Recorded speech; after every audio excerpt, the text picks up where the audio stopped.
Sumber kejelekan yang menjadikan seseorang menjadi buruk perilakunya itu cuma dua. Tidak ada yang lain. Yang satu disebut dengan fahsya, yang kedua disebut dengan mungkar. Tidak ada yang lain kecuali dua ini. Fahsya adalah keburukan yang ditolak oleh nurani, ya, ditolak oleh nurani kita.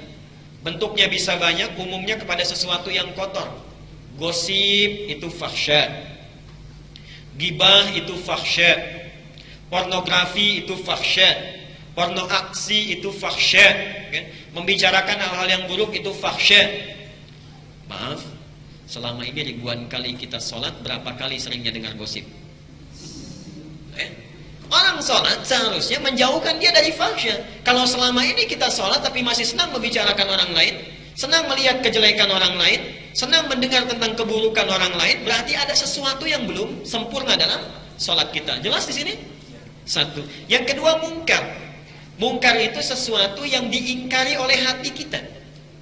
Bohong itu mungkar, mencuri itu mungkar, berselisih itu mungkar, bertengkar itu mungkar, oke? Korupsi itu mungkar. Jadi kalau ada orang sholat tapi masih senang berbohong, orang sholat masih gemar berselisih, orang sholat masih senangnya bertengkar, sukanya mencuri, mohon maaf, ada yang korupsi dan sebagainya, berarti ada yang salah dengan sholatnya. Jelas ya? Karena itulah Nabi menyampaikan, bila Anda mempunyai anak usia 7 tahun, yang pertama diajari adalah sholatnya. Kenapa? Kalau sholatnya sudah bagus, pasti anak itu tumbuh menjadi anak yang baik. Itu rahasianya di sana. Jadi kalau dididik sholatnya benar, sebagaimana Nabi mencontohkannya, pasti tumbuh jadi anak baik. Kalau 10 tahun gak mau sholat juga diapakan? Sudah salah lagi. Dikit-dikit main pukul aja gitu ya. Katanya mau ikut sunnah Nabi. Saya gak pernah tuh baca sirah Nabawi ada Nabi memukul anaknya. Baik ya?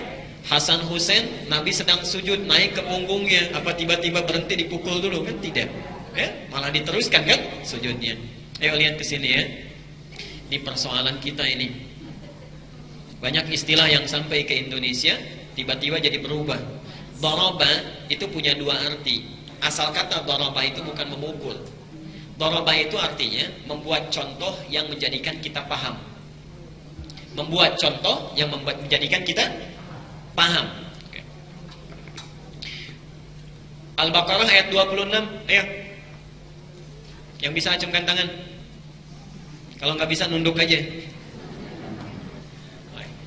Tadi sudah sampai 64. Innallaha la yastahyi ay yadriba mathalan ma ba'udatan fama fawqaha daraba yadrib. Allah tidak pernah malu untuk membuat perumpamaan yang menjadikan kita paham, mengerti.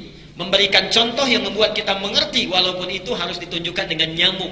Jadi doroba itu tidak harus memukul, asalnya memberikan pengertian contoh sehingga kita bisa paham. Jelas ya? Baik. Nah, dalam hadis itu disebutkan, bila anak 10 tahun tidak mau sholat, berikan dia contoh pelajaran yang membuat dia mengerti. Dan memberikan pelajaran tidak harus memukul. Tidak harus memukul. Kurangi uang jajannya, simpan makanan kesukaannya, di training di kamar mandi 5 menit, bisa. Tidak harus dengan memukul, sehingga dia mengerti kenapa saya tidak boleh menunaikan sholat tidak sesuai dengan contoh atau meninggalkan sholat sama sekali. Jelas sampai di sini? Baik. Kalau tabiat orang Arab, memang di Arab itu sampai sekarang kebiasaannya kalau ingin memberi contoh itu ringan tangannya ringan, karena mereka hidup di medan yang berat, pindah-pindah, ada Sahara dan sebagainya. Jadi kalau anak rewel sedikit saja, tidak tanya-tanya, tak gitu ya, ikut lagi dan sebagainya. Jelas sampai sini?